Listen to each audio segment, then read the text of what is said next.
host, FINGY. Before we get into today's session, I do urge you to subscribe to our YouTube channel so you can stay in the loop with all the amazing music we have going down in this studio. With that being said, we're on all streaming services, so Spotify, Apple Music, you name it, we are there.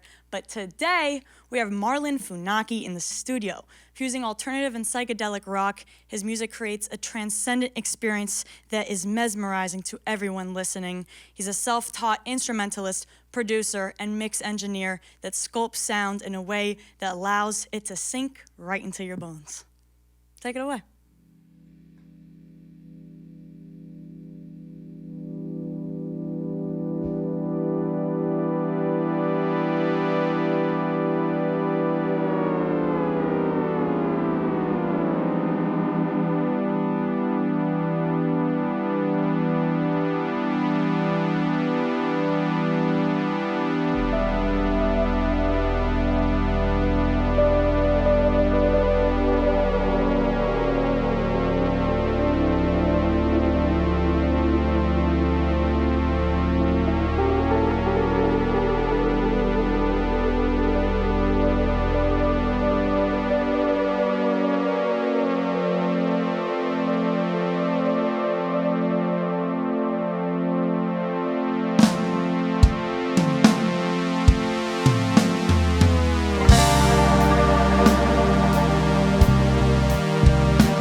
Hey guys, this has always perplexed us here at Audiotree.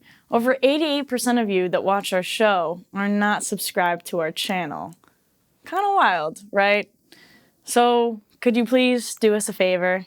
If you like this show and you like discovering new music and you wish to support us, the free and simple way to do that is to subscribe to our YouTube channel. And our commitment to you, if you do that, our team will continue to book the best bands we can, listen to your feedback, and book who you want to hear on this show, continuing to capture and share astounding music to you all. Thank you. Thank you for coming to the Audiotree stage, my friend. Thank you so much for having us. It's an absolute honor. Of course, dude. I was reading that one of your earliest stages was actually busking on the streets of your hometown. Oh, yeah. I'd love to know more about that experience and if there was any valuable lessons you might have gotten from that. Yeah, absolutely. I mean, Jared, feel free to chime in whenever you want. We both busked, downtown streets of Redlands with a guitar case out there in hopes to pay for our gas back home. Before we had the transit van, we had a V8 gas guzzling Oh, 1990s van. Still have it. It's actually parked back at home. We had a power inverter in the back of Yeah. it, and we would just put a little tip jar or whatever on the street, and yeah. Yeah, I'm surprised that thing didn't blow up at some point. I mean, Yeah, we I had mean- so much power running under the van, but it was so cool to kind of see, random people on the street really kind of stopping in their tracks and listen to the music. And I think that's kind of what got Jared and I hooked to this thing. It's like, dude, Yeah. that's what sound can do. It's pretty cool. So Yeah. Yeah. And listening to your music, it does require a lot of presence. Do you feel as though when people were passing by, it was a moment for them to hold and stop and experience? absolutely, it was super cool. Even like people would, stay for, we'd be out there for hours, and you'd see people stay out there for hours, and then after come up to us and, introduce themselves. They love the music, so it was really cool to kind of see that Yeah. play out. So Totally. No, and then fast forward, I know right now you're on tour with Palace, and I read that a while back before you were even on this tour, you're like, Dream Collab, probably Palace. Yeah. So that's so sick. Kudos to you for being on this tour. Thank you. When you found out that you were going to be going on tour with them, what were those emotions like? What was that moment like? Well, it was through an Instagram DM, and once I had received that DM, I got caught in my tracks. I mean, for a second, I didn't think it was real. I thought I was gonna pinch myself and have to wake up from the dream. But just overwhelmed with happiness, nervousness, because these were some massive stages, and but overall, just super, super grateful that they gave us that opportunity to kind of share that stage with them, because it was definitely a life-changing experience. Yeah. It was one of the best times I've ever had, and I'm sure these boys can say the same. It was probably the most I've ever cried on Oh. a tour. Yeah. In a good way, I presume. In a very good way. Yeah. Yeah. We've listened to them for so long. They've been such a big influence to, I want to say, this whole band. Yeah. Being able to share that stage with them, and they actually invited us on stage too for one of the songs, and it was incredible. Very emotional, but something we will never forget. Yeah. And like you said, large stages, you have to, get that large sound out, and going from such a small, intimate setting to that large setting, I would love to know more about how the band came about coming together to create that sound to fill that space. Yeah, absolutely. Well, Reggie was my coworker at Guitar Center, so we actually sat down at a BJ's restaurant one day over a couple tall pints, and I told Reggie, I said, you know what, like I really want to, because it's my project, and I told him, I was like, I want you to drum for me, and I really want to take this thing to the next level, and kind of not treat it as a small project. And he's like, I got you. Listed me with a bunch of promoters in the scene, and slowly kind of developed that connectivity, that connection base with all these promoters and local venues. And Johnny's Reggie's very close friend for a long time, and brought him along board. And amazing bassist. Couldn't have asked for better. And Jared's been a high school friend of mine, and both pretty big music heads. And I would kind of say he taught me how to play guitar, but he doesn't like to. YouTube taught us. Yeah, Right. YouTube University. But we've just been putting in the footwork and the legwork, and I know these boys are kind of tired of me, but we're having a blast doing it. Yeah. And to to actualize that large of a dream does take a lot of focused energy. And I also read that in high school you were really only flipping between Palace and Puma Blue, which also huge fan of them as well. How do you believe that music, if so, has informed and influenced the art you create today, and do you think that still stands? Absolutely. I mean, I think the biggest thing that kind of stands out is the tonalities of their styles of guitars and amplifiers. Really kind of resonates with me a lot. So I don't want to say I try to use their style of guitar, but, heavy reverbs and delays and kind of really washed out sounding guitar is kind of where I try to fall in that little pocket. So, dude, and I've fallen and I've sunken and I like it so much. Thank you. Can we run a couple more? Let's do it.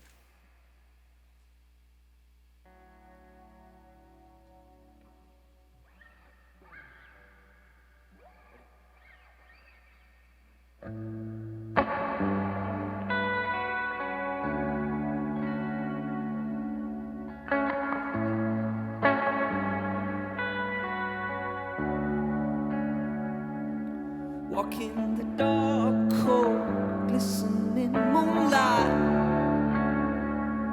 I couldn't hold on to the dealings I would do.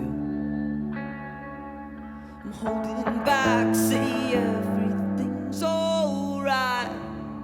But darling, these feelings are overkill. Well, honey, I'm left in the darkness again, and I divide into another man. Well, honey, I'm left in the darkness again. Well, you don't die, you don't die.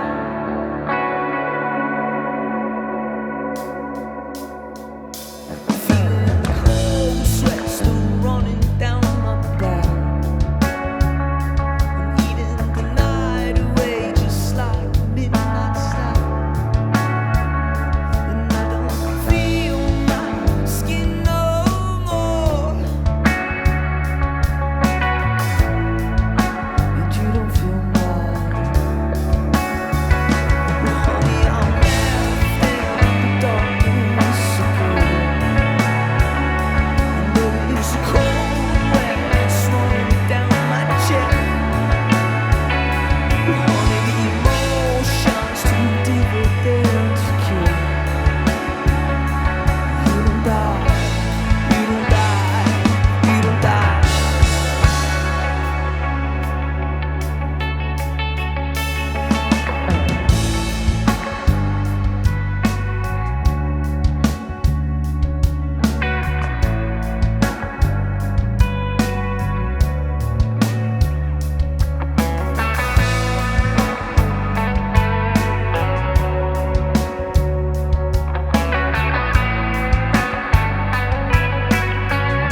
So let's get into the discography, right? You got a couple EPs out, you got an album out, but you also have a decent amount of singles as well.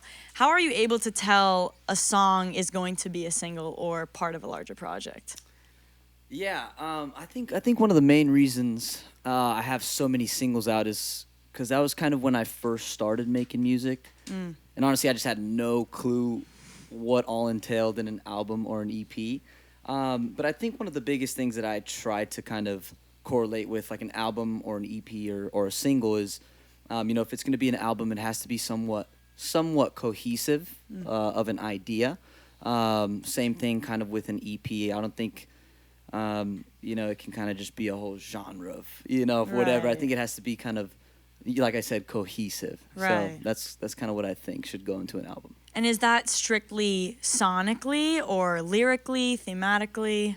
Thematically, Okay. I think is the biggest thing. Lyrically, it can vary for me. But yeah, if there's like a proper theme behind it, I think that's kind of the best way to form an album. Yeah, I mean, and it leads me to my next question with this Overdue EP that just came out. Yeah. Could you give us a look into the thematics of that project? Yeah, Overdue honestly was just it was a whole bunch of feelings that I was feeling, not necessarily of myself, but the writer version of myself. I like to write stories with my music. A lot of people ask me if the songs I write are about me or what I'm going through.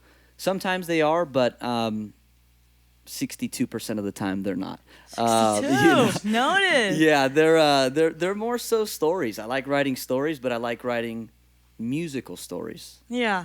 So that EP is a really cool project. I think it's a different side of Marlon Funaki. I think it's different music compared to the rest of my discography. So I think I'm kind of stepping into a new chapter of kind of where I want the sound to go with that EP. Yeah, so let's unpack that a little more. Yeah. What do you think this project does that's different from the others? You said you're expanding outwards instead of locking more into a sound. Sure, yeah. I mean, when it comes to me, I'm like so everywhere with what kind of music I want to make. One day it'll be, R&B. One day it'll be a little bit of reggae, and then it'll be stuff like this. It's called ADHD. Right. Is that what I it's think called? we all have. Yes. Yeah, I mean, yeah, it's my older stuff, kind of sounds really crunchy, trebly, like when it comes down to the drums. I think I recorded it with like one mic. Fire. But this kind of has a little bit more presence, clarity, lyrical meaning, more storytelling. So I think that's kind of the route that I'm kind of headed in with this new stuff. Yeah, and do you think that's something that's reflected in your personal life, that you feel a bit more present, that you have a bit more clarity instead of shooting and see what sticks? Maybe opposite. I feel like I've been everywhere. We've been touring so much as of lately, and I don't know if I got creative from that with this EP or from something else, but yeah, I think it's just kind of a whole accumulation of things that went into that EP. Yeah. Well, everybody should go listen to it at home. I'm listening to that and some other jazz right now, and I'm having a good time. So maybe you might as well. You want to run a couple more? Let's do it.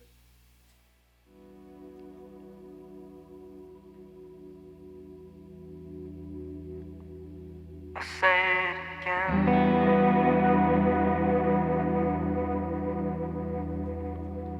Why do I do this to myself? It's hard to pretend.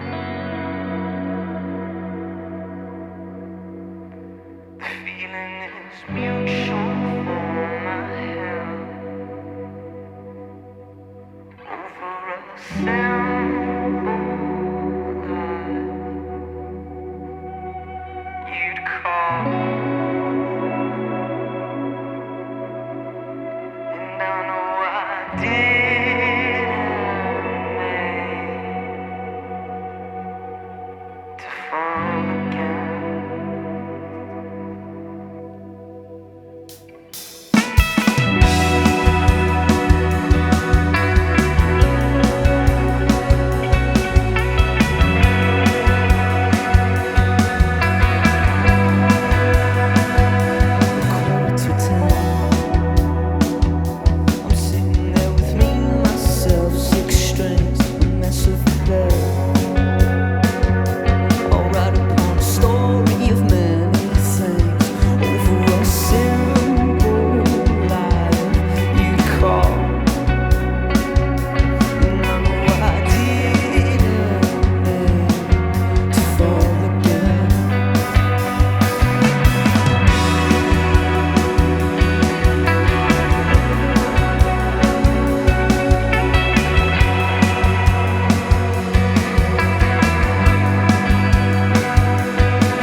won't you be mine?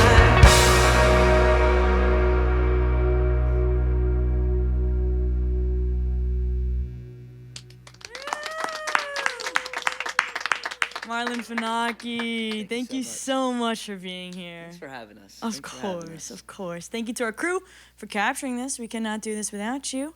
And thank you, of course, for watching. By the time you are watching this, it's already on all streaming services. So Spotify, Apple Music, you name it, it's there. Again, if you could subscribe to our YouTube channel, that would be so lovely. My name is FINGY. Thank you so much for watching, and we will catch you next time. Peace.